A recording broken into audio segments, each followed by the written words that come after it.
McLaren is going to win the 2025 championship. And not because they are very good, which they are, but because judging by the preseason results, they are the only team that is not in shambles. Actually, they're more than good. They just claimed their first Constructors Cup since '98 and finally produced the best and fastest car on the grid. Even better, every single upgrade they did in 2024 worked perfectly, either making the car faster or giving them more setup options.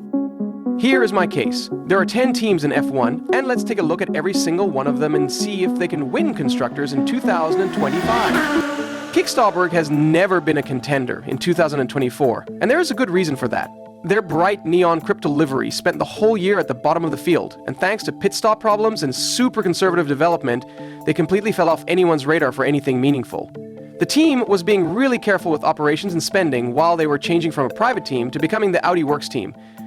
Basically, they decided not to do anything with the car and the upgrades and just show up at the races before being bought out. How do we know this? When Binotto turned up, he found out the team not only had no points, but actually had no plans to make the car better. All their attention was on 2026, like they were hibernating or something. The funny thing is, Sauber sort of came alive with upgrades and pace by the end of the season, but it's all fake. They can't keep this up because being based in Switzerland means their costs are way higher than other teams. They hit budget caps way faster and can't improve as actively as others. Williams are still going through a proper crisis as they try to go from just surviving at the back to being their old successful selves again. At this point, we all know that's not going to happen. They started 2024 with a car that was absolutely too heavy. They couldn't make their carbon fiber parts in time and had to use metal ones instead. Their plan to make the car lighter sort of went wrong really quickly because they kept having crashes. They had to focus on making and putting together new chassis and spare parts, and basically gathering up, fixing and patching together whatever they could to build something that looked like an F1 car. So instead of making the car lighter in the second half of the year, it actually got heavier, and after Singapore, the blue car was never really at a proper weight again. The real problem? They just can't build what they plan within deadlines. Their old team culture and equipment can only comfortably deliver overly conservative and basic machinery. When they try to push harder, they end up with enormous strain and missed deadlines, barely managing to produce one or two semi-ready chassis for testing and early Grand Prix events. Mercedes export and super strategist James Vowles is trying to fix it up, but come on. The only way Sainz, the new addition to the team, can help them is by keeping the car out of the walls. Racing Bulls were alright at the beginning of the season, so good that everyone thought they'd locked in that 6th place spot. But then reality hit. Their impressive start wasn't because they got better, it was because everyone else was struggling. As other teams started getting their acts together with upgrades, mini RBs, as some call them, started falling behind. Then their upgrades failed miserably. They basically had to take everything off and start again by the Spanish Grand Prix. What's worse, they got caught in this deadly loop where nothing matched up. What they saw on track, in the simulator, and in the wind tunnel were all different. Moving to their new base in Milton Keynes actually played a massive part in all this going wrong. The team is now split in two, leaving one lot to work with the current car while the others deal with the move and try to fix all the factory problems.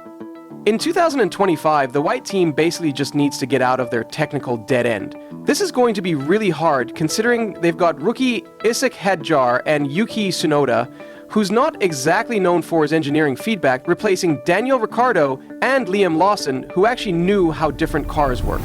That's 3 teams down already. Haas were probably the second most improved team of 2024. They've now partnered up with Toyota, basically adding all the Japanese giants' racing knowledge to their existing Ferrari partnership and Dallara chassis deal. Before this, they basically only designed some aero bits themselves and put the final parts together. That's only one of the reasons they were bad, by the way. They even borrowed whole engineering teams from Ferrari for cooling systems and other crucial bits, plus part of their base. Everything had to go through their alliance partners. They couldn't even test their own upgrades on site. After years of racing, they found out this way of doing things had a proper ceiling. They couldn't actually fix or improve the parts they got from partners. Like, if the tires were overheating because of suspension problems, Haas couldn't do anything about it. They just got what Ferrari gave them. The Toyota deal actually gives Haas access to a proper good wind tunnel in Cologne that McLaren used to use, and helps them develop and make at least some of their own parts, like dampers, springs, and bits of the body. Toyota's even helping them set up new test rigs and simulators at their main base, which is good news if you're looking to get to 6th place in 2028, but we're here for the winner.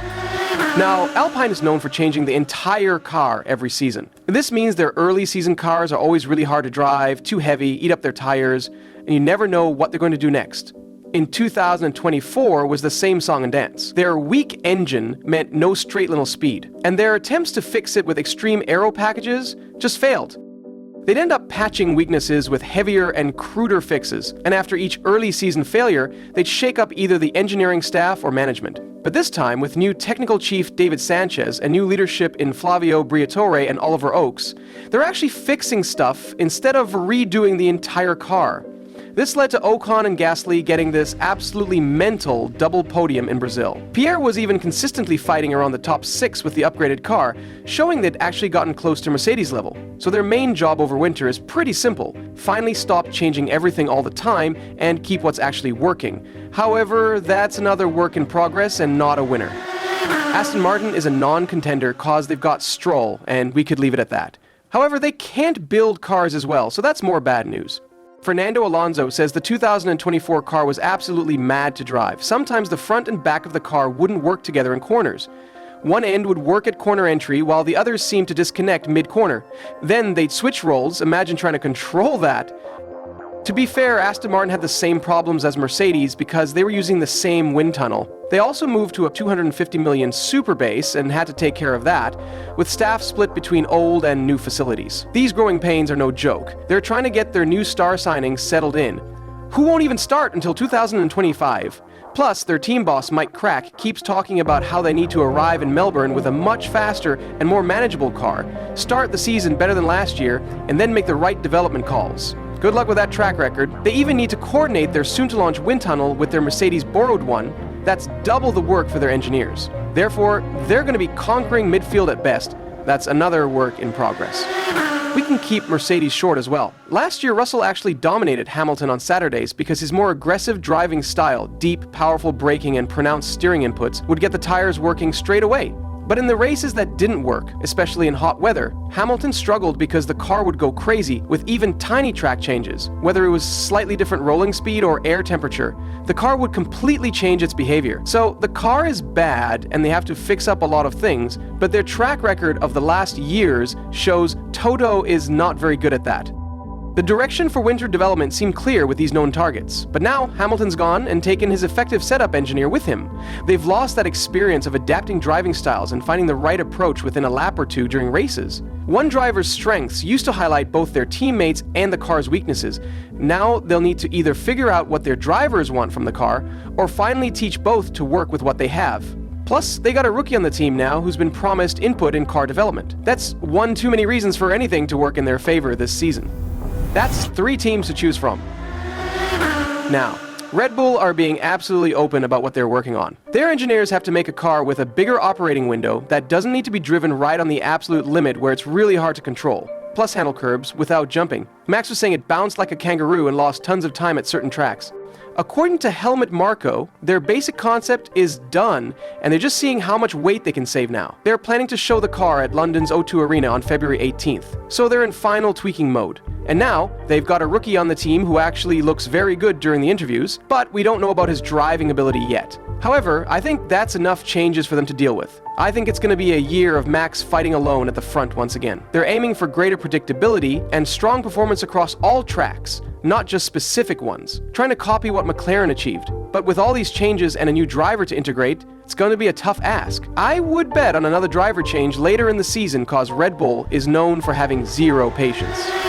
Now let's talk about Ferrari, because their team boss, Fred Vasseur, says they're basically binning everything from their 2024 car. They're keeping less than 1% of the old parts because Lewis Hamilton's joining the team. However, just remind me, is Ferrari known for building good F1 cars consistently? Absolutely not. There are reports saying they are moving seats about the car, cutting gearboxes, doing whatever Hamilton says he likes very much. According to Autoracer, they've completely redone their front suspension, aero, and floor to match Hamilton's style. They've moved the cockpit further from the nose, exactly what Lewis kept asking Mercedes for, made a shorter gearbox, and changed the weight balance to help with tire temps. The Gazzetta dello Sport says they've even moved the side pods back by 10 cm to cut drag. Sure, the car passed its crash test before Christmas, but that's a bad way to build a car, just doing whatever one driver wants. Secondly, all of their top engineers left, so now it's a Hamilton show, and poor Charles will have to sit and watch this circus for an entire year. That's, again, too many changes for a good result. Which leaves us with McLaren. So, they don't really need to change much about how they build their cars, they just need to not mess up what's already working. But they've got this massive problem with their race planning and how they use their resources. They can't figure out which driver should pit first, or who should get the slipstream advantage, or who should test out the new tires in different conditions. In 2024, they often created what looked like serious operational chaos. They wouldn't give advantages or track position to title contender Lando Norris, letting his teammate get into these massive battles with him. They'd save their tires by being too careful, let other teams catch up, then still pit early and waste any advantage they saved. But that's called strategy, and when you got the same driver lineup from last year and a car that actually works, that's one of the easier problems to fix. Who do you think will win the championship this year? Let me know in the comments and subscribe.